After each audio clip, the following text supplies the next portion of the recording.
I want you to sit with this video. If it resonates with you, it's going to be a bit of a gut punch, which is entirely the point. I try to make videos that shed light on the hidden trade-offs and fantasies that gambling provides. That means my goal, ultimately, is to make it unfun. Something you shake your head at and say, why did I ever enjoy this? Everything I've said over the past 3 videos has been building to this message, so hopefully you find it drives the point home on both a rational and emotional level. For anyone looking at the situation from the outside, and as many gamblers themselves will tell you if you ask them directly, it looks like people are trading money for maybe more money. Some real, smaller money for the promise of bigger potential money. Taking it a step beyond that, it's the excitement and thrill, the glamour, and the feeling of being a high roller. That's what the ads promise, at least. The real trade-off offered here isn't any of those. Not at the emotional core of what appeals to someone deep in the throes of gambling. The real trade, when you trace it back, for most people, is giving up time you can never get back, and in return, getting a fleeting feeling that's meant to evaporate like morning mist. Every hour you gamble comes out of a fixed jar of life hours. We only get so many, and none of the subsequent ones are guaranteed. Money? That can come and go, but time is the one thing that you can never get more of. Just ask the rich and powerful who are getting pretty long in the tooth. So while you may also be betting your bankroll, the real thing being sapped away while lost in an electric limbo is the years of your life, the moments with loved ones, the relationships that are wilting due to neglect, and those don't refill.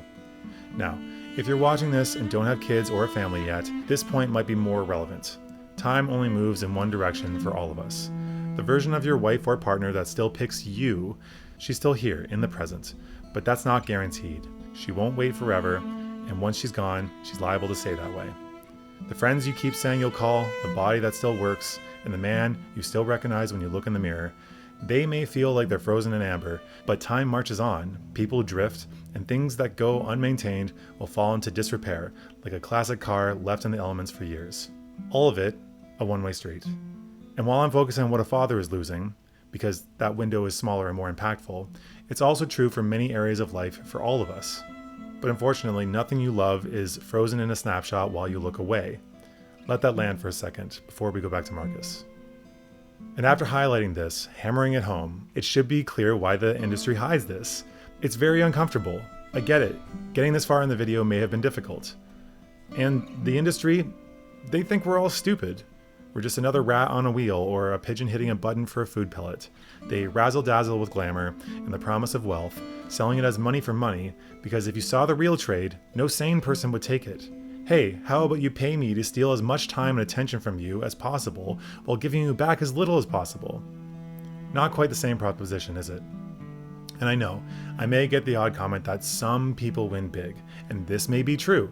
However, try beating the odds even a little bit, even within the rules they made, and you'll see how long you're allowed to play for.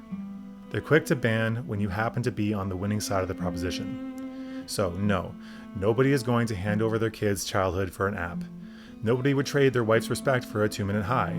Thus, they keep that hidden. Every buzz on your phone, every just $5 to get started, and every nudge, everything is constructed to keep you focused on the wrong thing. They need you watching the money so you don't watch the clock. Just like on casino floors with permanent lighting and no windows. So for now, Ellie is still 8 years old. She will only be 8 right now and soon turn 9.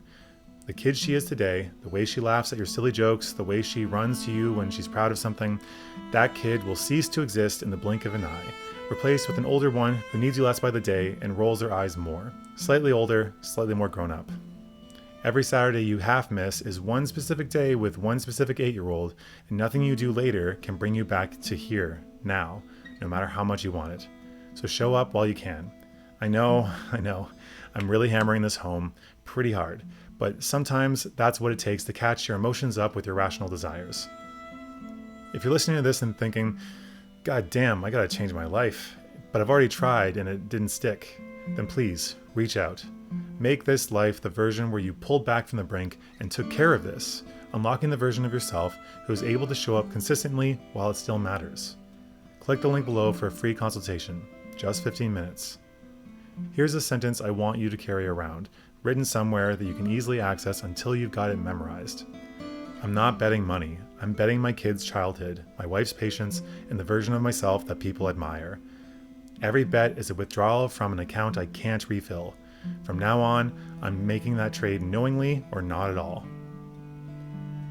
So now Marcus is in his kitchen, 45 years old, and Ellie is home from university for the weekend. She's in the room, paying full attention to him. When he asks her questions, she engages thoroughly, and she tells him actually about her life. They reconnect. It's almost like there was no time lost, but many experiences have gone by since. He's thinking about all those Saturdays where he could have been gone. He could have been missing mentally and not had this connection, where she is gone, distant, not really connecting, just like he was with her at that age. And he's glad that he did it. When he was a 33-year-old version of himself, sitting at the same kitchen island on a Sunday night, feeling the weight, yet doing nothing about it, that guy had the choice. Now the question is, which Marcus do you want to be when you're 45? The one with the division between himself and the most important person in the world to him, or the one that's actually able to relate and connect with them? Now you, the person watching this video now, you're the 33-year-old version of Marcus. You can still do something to avoid a worse future by taking action now. You still have the choice that Marcus may have squandered. Your version of Ellie doesn't have to become polite but distant. She can still be there, present, full of life and genuine connection. It's not too late for you, it's only too late for the version of you who never watched this video, who never sat with this discomfort and let it affect your steps going forward. So what are you spending right now that you can't earn back? The money can be re-earned, the time can't. So the only question left is what you do with the time you've still got. If you made it this far, you're already asking the right questions. The next conversation is the one you can have with me on a free call linked below. As always, I'm Phil Shea, Addictions Counselor. Have a great day.